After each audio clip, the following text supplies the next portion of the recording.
Todo o conteúdo que você encontra no canal é fruto de estudo profundo, pesquisa séria e dedicação. Se ele fez sentido para você, a única coisa que peço é o seu engajamento. Deixe o joinha, comente, compartilhe e se inscreva no canal. Assim, você se torna parte dessa corrente do bem, ajudando a expandir conhecimento e transformá-lo em impacto positivo. Gratidão por estar aqui. Vamos caminhar juntos. A jornada da meditação, ciência, prática e autoconhecimento. Por que orar? E por que meditar? A oração é o movimento da consciência em direção ao alto. É quando o ser humano se volta ao divino, buscando sentido, orientação e conexão. A meditação, por sua vez, é o retorno ao centro. É quando a consciência se volta para dentro, encontrando a si mesma no silêncio. Na oração, dialogamos com Deus. Na meditação, escutamos o que em nós ainda não foi compreendido. Ambas não são práticas separadas, mas dois polos de um mesmo caminho, a jornada da reforma íntima. É nesse espaço, entre o sagrado e o interior, que reconhecemos nossas sombras, identificamos o que precisa ser lapidado e damos forma consciente àquilo que podemos nos tornar. Orar eleva, meditar esclarece, e juntos transformam. Pergunta: o que acontece quando você fica 10 minutos em silêncio? A mente comum, a mente que observa, a mente clara. E se o nosso pior defeito não fosse o nosso inimigo, mas o nosso maior dom? Só que, do lado errado do espelho, pensemos, por um momento, naquela característica nossa que mais criticamos. Pode ser o controle excessivo, as explosões de raiva, o ciúme, a autossabotagem, a procrastinação ou até mesmo a timidez. Aquilo que já tentamos eliminar, silenciar, enterrar dentro de nós, mas que, de alguma forma, sempre volta. A proposta aqui é simples e, ao mesmo tempo, profundamente revolucionária. Pararmos de tentar eliminar o defeito e começarmos a perguntar o que ele quer nos ensinar. Porque talvez aquilo que chamamos de fraqueza seja apenas uma força incompreendida. E para entender isso, vamos mergulhar em um dos conceitos mais poderosos da psicologia analítica de Carl Gustav Jung: a sombra. O que é a sombra e por que ela não é nossa inimiga? Na visão de Carl Gustav Jung, a sombra é o conjunto de aspectos da nossa personalidade que reprimimos, negamos ou simplesmente nunca aprendemos a expressar. São qualidades, impulsos, desejos e potências interiores que, por algum motivo, geralmente na infância ou por pressão social, empurramos para o porão da psique. E aqui vem o primeiro grande esclarecimento. A sombra não é lixo psíquico. Ela é energia real, só que suprimida. A maioria das abordagens psicológicas convencionais e também o nosso hábito cotidiano trata o sintoma como algo a ser extirpado. Temos vício? Paremos o vício. Temos raiva? Controlemos a raiva. Temos ciúme? Suprimamos o ciúme. Mas Jung propõe algo diferente. Ele olhava para a sombra e perguntava: o que isso quer me ensinar? A sombra, para Jung, não veio para nos destruir. Ela veio porque em algum lugar do nosso desenvolvimento, ninguém nos ensinou a usar aquela energia de forma madura. Então, ela ficou presa. E o que faz uma energia presa? Ela se distorce. A lei da energia sem forma. Vamos usar uma metáfora.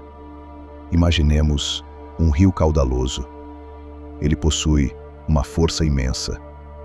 Se construímos canais bem planejados, essa força vira eletricidade, irrigação, vida. Agora imaginemos que tentamos simplesmente represar esse rio com uma barragem frágil, sem dar vazão. O que acontece? A água vai transbordar, romper a barragem e destruir o que estiver pela frente. A sombra é esse rio. O sintoma é o transbordamento. O problema não é a energia. O problema é que ela está sem forma adequada. E quando a energia psíquica não encontra um canal consciente, um propósito, uma estrutura madura, ela se manifesta de maneira destruidora. Compulsões, explosões, vícios, autossabotagem, ciúme doentio. Energia sem forma causa destruição. E isso muda completamente o foco da pergunta. Não é mais como acabar com essa energia, mas sim que forma madura essa energia está pedindo. A grande virada, traduzindo defeitos em dons. Agora, vamos ao coração prático desta reflexão. Vamos pegar 4 exemplos clássicos de defeitos que trazemos para a terapia ou simplesmente para a vida, e faremos o exercício de enxergar o dom escondido por trás deles. Exemplo número 1. Vício em controle, transformado em liderança. O que aparece? Precisamos controlar tudo, os detalhes, as pessoas, os resultados. Sofremos quando algo foge do planejado. Podemos ser chamados de microgerenciadores ou até mesmo de chatos. Mas o que pode estar escondido aí? Uma capacidade de liderança tremenda, visão, organização, responsabilidade. O que falta? Um canal adequado, uma equipe que mereça confiança, um projeto à altura dessa energia. Porque quando a liderança não encontra um lugar legítimo para se expressar, ela vira controle. Frase de virada. Em vez de controlar tudo, eu posso liderar algo importante. Exemplo número 2. Explosões de raiva transformadas em força vital. O que aparece? Irritamo-nos com facilidade. Temos reações desproporcionais. Às vezes, explodimos por coisas pequenas. Mas o que pode estar escondido aí? Uma força vital extraordinária. Energia, paixão, potência. Existe muito fogo dentro de nós. O que falta? Um canal de expressão consciente. A energia só aparece na explosão porque não existe um caminho diário e assertivo para ela circular. Frase de virada. Minha raiva mostra o quanto eu me importo. Como posso agir com essa força sem explodir? Exemplo número 3. Ciúme patológico, transformado em capacidade de amar intensamente. O que aparece? Desconfiança constante, necessidade de vigiar o parceiro, medo de perda, pensamentos obsessivos. Mas o que pode estar escondido aí? Uma capacidade de amar, de verdade, com profundidade, com intensidade. Não somos superficiais no afeto. O que falta? Segurança interna, autoconfiança. A própria intensidade nos assusta e então projetamos nos outros o medo de sermos abandonados. Frase de virada. Eu amo com intensidade. Posso direcionar essa energia para me conectar melhor em vez de vigiar. Exemplo número 4. Autossabotagem transformada em prudência e proteção. O que aparece? Começamos algo promissor e, de repente, damos um jeito de estragar tudo. Não entregamos no prazo, desistimos na metade, criamos obstáculos para nós mesmos. Mas o que pode estar escondido aí? Um mecanismo de prudência, de proteção, uma capacidade de autocontrole que, no fundo, quer evitar riscos, fracassos ou dores. O que falta? Uma reorganização interna. Aprendemos que crescer é perigoso, mas em vez de perder o freio, precisamos aprender a acelerar devagar, com segurança, com estabilidade. Frase de virada: meu freio me protege. Posso aprender a acelerar com segurança. A sombra fala a verdade, mas ela distorce. Aqui está um ponto sutil e profundamente importante.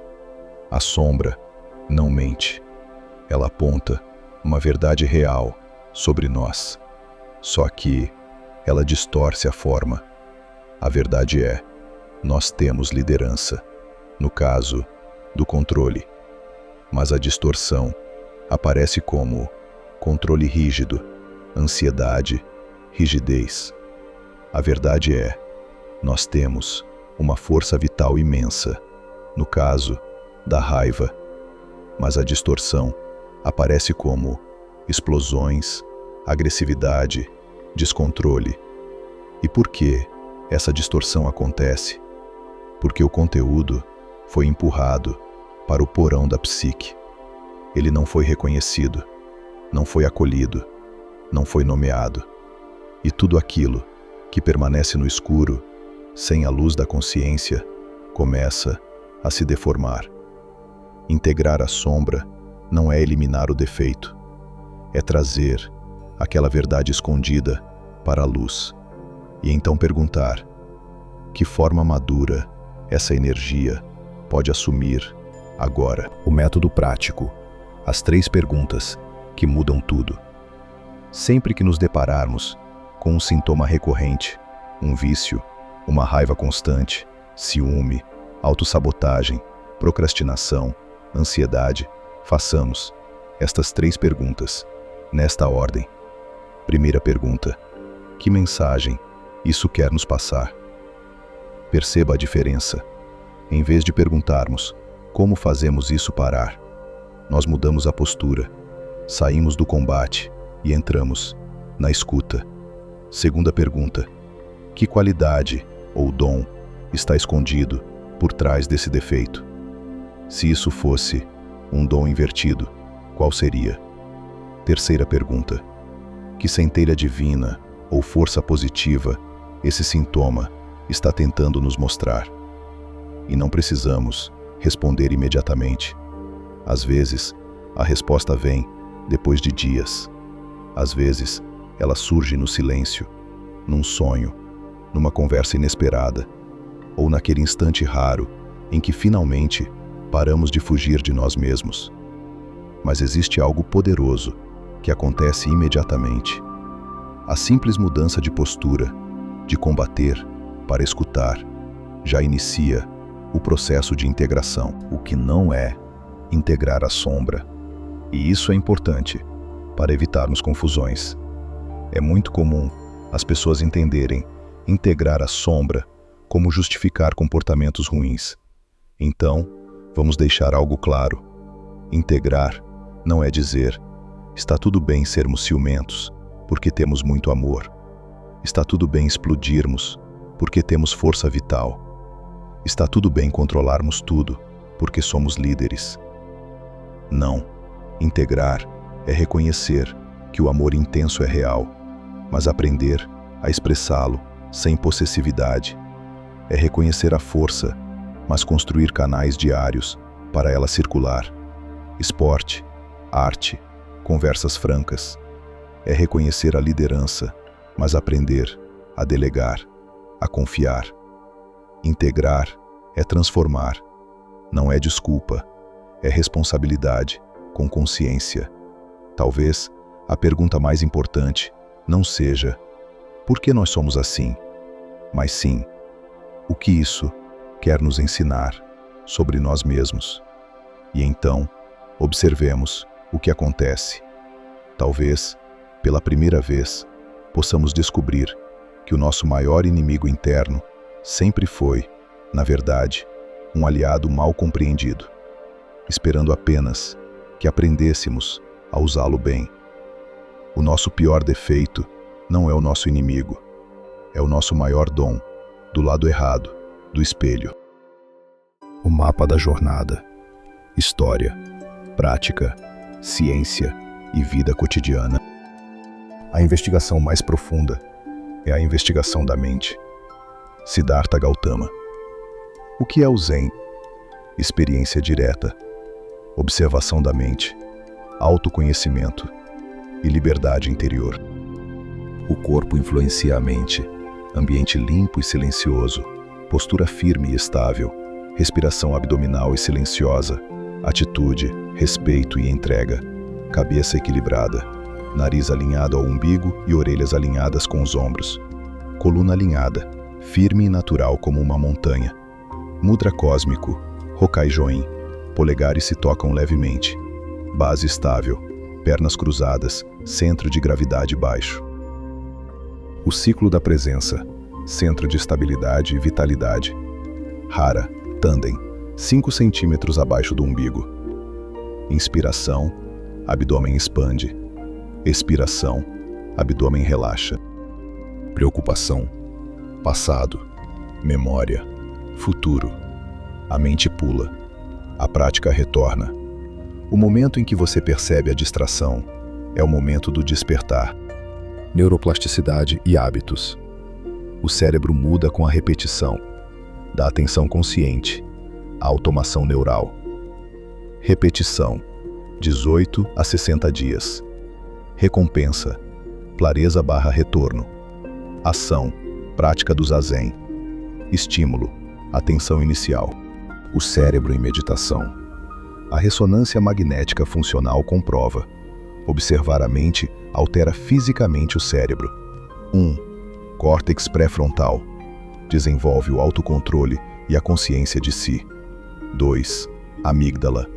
Melhora a regulação emocional e reduz a resposta ao estresse. 3. Rede de atenção. Fortalece o músculo do foco a cada retorno à respiração. Zen e artes marciais. A mente tranquila move o corpo com precisão. Atenção, relaxamento, presença, gera flow. O maior inimigo não está fora. Ele aparece quando a mente se perde. A prática é simples. Sentar, respirar, observar. A mente que observa descobre o silêncio. Se esse vídeo acendeu uma faísca dentro de você, parabéns, a jornada começou. Aqui é o conhecimento em alta, onde o saber não tem limites, e você é a força que move essa transformação. Faça o triplo C, curta, comente, compartilhe e se inscreva, porque o próximo nível te espera. E juntos, vamos mais longe do que nunca.